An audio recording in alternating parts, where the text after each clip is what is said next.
unang sisilip. Bitin na bitin sila dito pero ang problema ay nandito din at Twisted Back. Feather Ay, Nurse ang naipit. malaki Chop Skirt.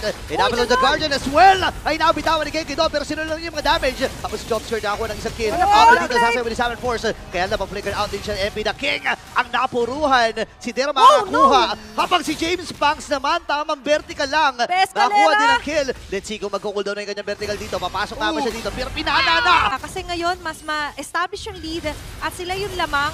Speak of lamang, afford nila yung gantong luxury na tumayo sa gitna at pumwersa ng teamfight. Tapang ni Shizu dito, na-force yung kanyang flicker. Ngayon, tatalo na rin si James. Habang si Shizu nakuha ng kill. Freed lamang dito yung Silent Kid. Nakadalawa na kagad ang AP Bren.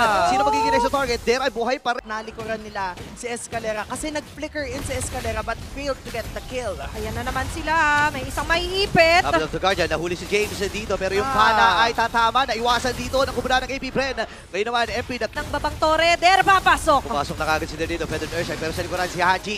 Kakantungan dito si Chopster. James ang nakuha ng kill. Si Outplay naman ay babawi din. Ngayon, 4v4 mag-ilawan. Patay na kagad. Dito si Outplayed. Torre ang magiging punteriya. Ngayon, transition ba sa gitna? Kaya lang, ang problema si Haji Z ay nandun din sa may madalikod.